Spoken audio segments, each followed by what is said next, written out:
ஜூலை 12ஆம் தேதி நள்ளிரவு நாகர்கோவில் மாவட்ட சிறையோட அந்த இருட்டு அறைக்குள்ள ஒரு மரண ஓலம் கேட்குது.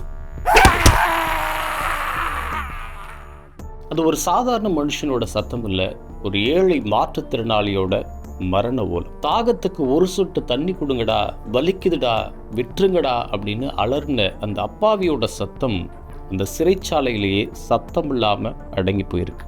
யாரெல்லாம் சேர்ந்து அந்த மாற்றுத்திறனாளியை அடிச்சே கொன்னாங்க பார்க்கலாம். இது INT வயர் கிரைம் ஸ்பாட்.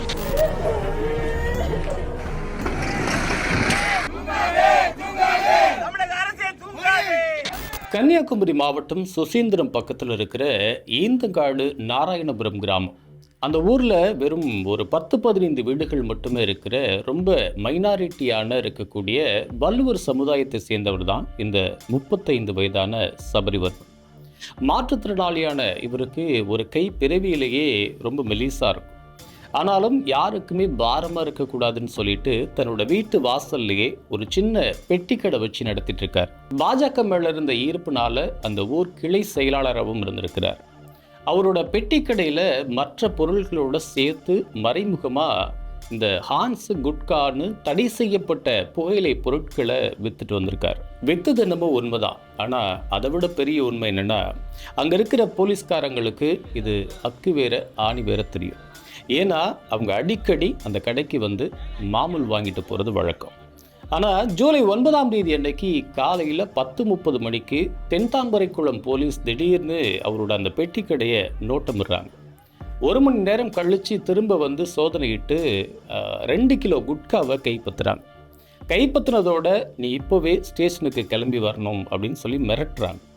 அதிர்ந்து போன சபரிவர்மன் தன்னோட மனைவி கிட்ட அண்ணாச்சிக்கு ஃபோன் போட்டு விஷயத்தை சொல்லு அப்படிங்கிறார். அவர் சொன்ன அண்ணாச்சி வேற யாரும் இல்லை, பாஜக முன்னாள் MLA காந்தி தான்.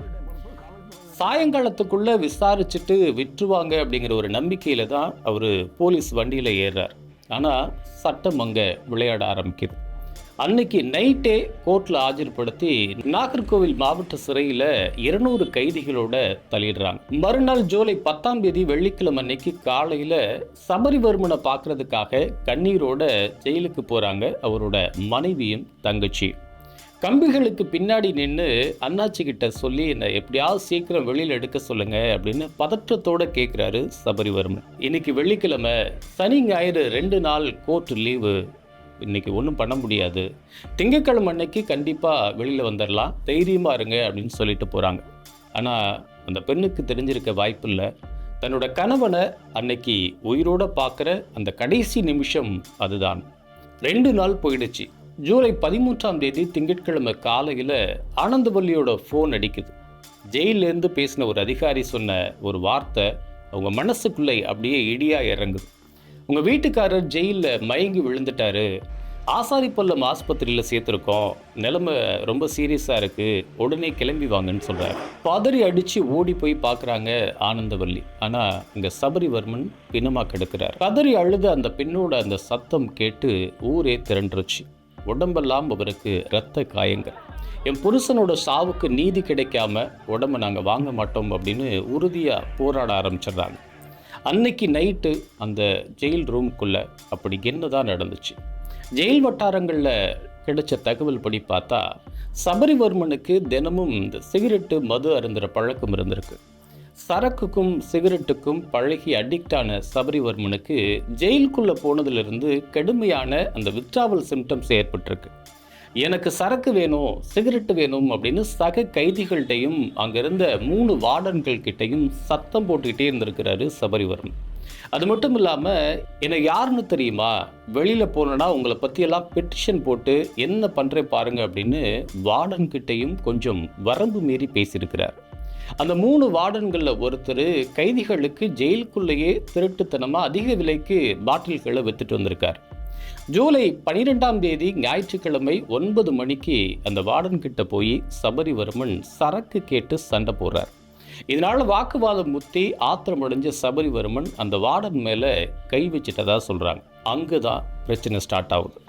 அதிகார போதையில் இருந்த அந்த வார்டனும் அவரோட கைக்கூலிகளான சில கைதிகளும் சேர்ந்து மாற்றுத்திறனாளின்னு கூட பார்க்காம சபரிவர்மனை மிருகத்தனமாக அடித்து உதச்சி மிதிச்சிருக்காங்க.